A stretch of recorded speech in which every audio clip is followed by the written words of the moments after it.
Selamat datang di channel kami. Sebelum lanjut membaca, silahkan klik like, subscribe, komen dan share sebanyak-banyaknya. Terima kasih. Bab 16. Keluarga Suburu-buru pindah ke lantai 2. Di saat yang sama semua kendaraan di plaza sudah dipindahkan semua.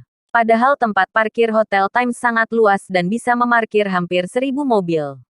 Ini adalah tempat parkir Hotel Times. Hanya orang yang datang untuk makan di Hotel Times saja yang bisa parkir di sini.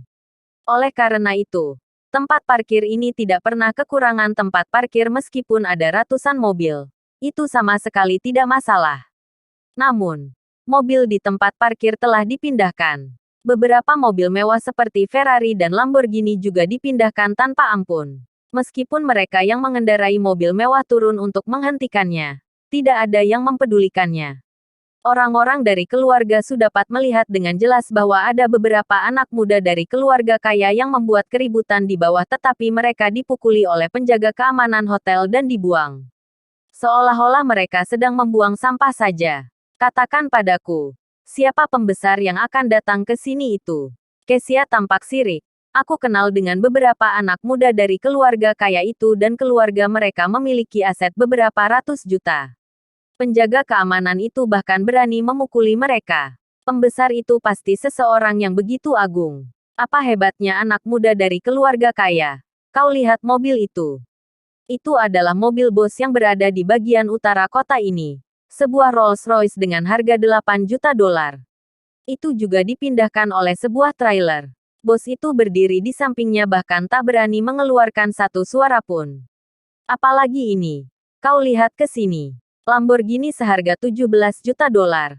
Milik pewaris keluarga Henry dari 10 keluarga terbesar di kota Carson langsung diangkut dengan forklift. Wow, orang ini sangat berkuasakah? Dia bahkan tidak takut dengan 10 keluarga paling berpengaruh di kota ini. Semua orang membicarakannya dan penasaran siapakah pria itu. Pria yang dapat melakukan apapun yang dia mau dengan sesuka hatinya dan bahkan tak ada yang berani menolaknya. Kejadian ini belum berakhir. Setelah mobil-mobil di plaza dipindahkan, lebih dari selusin mobil Alphard berdatangan. Xavier berseru, dari mana datangnya begitu banyak mobil Alphard? Semuanya adalah Toyota Alphard. Kejadian ini begitu langka. Tidak hanya jarang tetapi yang terpenting adalah aku belum pernah melihat begitu banyak kumpulan mobil seperti itu seumur hidupku.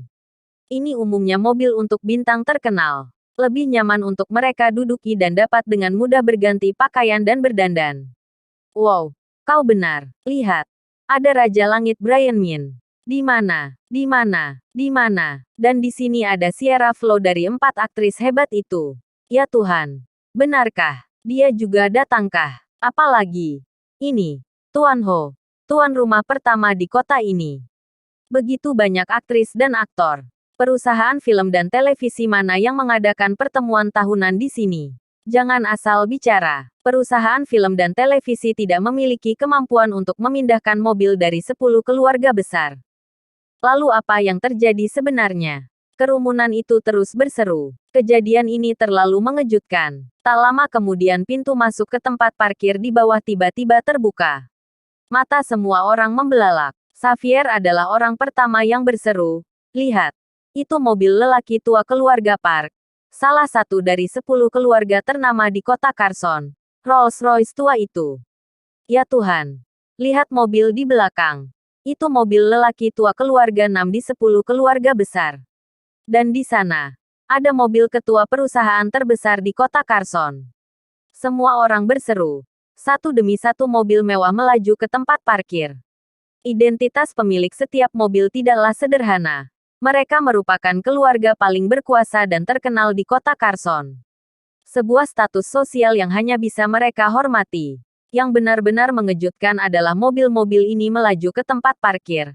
Tetapi mereka tersebar di kedua sisi. Seperti bintang-bintang yang memegang bulan. Mengosongkan posisi tengah tak ayal. Mobil-mobil ini tak berani menempati posisi di tengah. Menyisakan kursi utama sepertinya sedang menunggu pembesar itu. Semua orang tercengang. Salah satu dari orang-orang yang ada di bawah juga bisa dikatakan sebagai bangsawan yang harus dihormati oleh mereka. Lalu siapa lagi yang bisa membuat mereka menunggu dengan hormat? Dalam keraguan terlihat lagi sekelompok orang lain berlari membawa barang-barang. Sekelompok orang ini juga mendorong kue besar. Kue itu memiliki total 9 lapisan dan setiap lapisan memiliki ornamen kristal yang luar biasa indah. Sebenarnya yang paling menarik mata publik adalah bagian atas kue itu dengan dua sosok berukir kecil. Terlihat seorang wanita berbaju putih menari dengan anggun. Di sebelahnya ada seorang pria dengan setelan jas dan sepatu kulit. Berlutut dengan satu lutut. Memegang sebuah kotak kecil di tangannya. Di dalam kotak, ada cincin berlian yang begitu mempesona. Wah, kue ini sangat cantik. Seru sekelompok gadis dengan mata berbinar-binar. Lihat cincin berlian di dalamnya. Aslikah itu? Ya Tuhan. Apakah ini lamaran untuk menikah?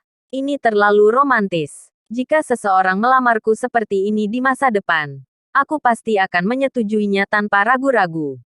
Ada seseorang di dalam yang kebetulan dikenal oleh Xavier dan dia bergegas mendekat. Tidak lama kemudian Xavier berlari kembali dan wajahnya tampak penuh dengan kejutan. Ada apa? Tanya Kezia. Aku menemukan jawabannya. Xavier merendahkan suaranya dan tampak iri. Temanku mengatakan bahwa malam ini ada pesta ulang tahun di lantai 9 untuk merayakan ulang tahun seorang gadis. Semua bintang datang ke sini untuk ikut merayakan ulang tahunnya. Dan juga, cincin berlian di kue itu asli dan bernilai lebih dari 3 juta dolar. Apa? Semua orang berseru dan mata Kezia tampak berbinar-binar bagaikan bintang yang berkilauan. Gadis yang mana? Sangat beruntung sekali dia dicintai oleh ribuan orang. Ya Tuhan. Jika seseorang memperlakukanku seperti ini, mati pun aku rela. Gadis-gadis lain juga menantikannya. Sebagai seorang gadis, siapa yang tidak ingin menjadi ratu dalam sehari? Pengaturan seperti ini saja sudah dapat membuat hati gadis manapun meleleh. Gadis mana memiliki martabat sebaik itu? Seorang gadis tak tahan untuk bertanya. Apakah salah satu anak gadis dari 10 keluarga teratas? Seharusnya bukan. Xavier menggelengkan kepalanya. Temanku berkata bahwa latar belakang gadis ini masih misterius dan tidak ada yang tahu siapa dia. Tetapi sudah jelas dia bukan salah satu anak gadis dari 10 keluarga besar itu. Mereka belum memenuhi syarat. Siapa kira-kira? Semua orang menebak-nebak. Kezia tiba-tiba memandang Nara dan berkata sambil tersenyum, Kak Nara. Jangan-jangan ini adalah pesta ulang tahun yang disiapkan Reva untukmu. Semua orang memandang Nara dengan ejekan di wajah mereka. Pikiran semua orang sama. Bagaimana mungkin Reva bisa mengatur acara seperti itu? Wajah Nara tampak begitu pucat. Dia mengatakan itu di saat seperti ini bukankah akan membuat semua orang mengejeknya? Benar sekali. Ini adalah pesta ulang tahun Nara. Reva berkata dengan tenang. Wah, kakak ipar. Kau benar-benar luar biasa. Xavier berkata sambil tertawa. Kakak ipar. Kau harus membawaku ke lantai 9 untuk melihat-lihat. Aku belum pernah ke lantai 9 seumur hidupku. Semua orang tertawa dan berteriak seakan memuji Reva bahwa dia akan membawa mereka semua ke lantai 9. Tetapi sebenarnya mereka semua sedang mengejeknya. Reva, Alina sangat kesal. Tak bisakah kau tidak mengatakan apa-apa? Tidak apa-apa jika kau kehilangan muka. Tetapi mengapa kau harus membuat keluarga kami malu?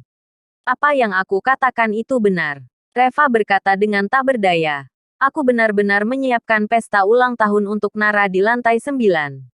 Diam. Alina meraung. Pergi. Aku suruh kau pergi. Sudah. Berhenti berteriak. Kezia mencibir. Kak Nara. Setengah jam sudah hampir tiba.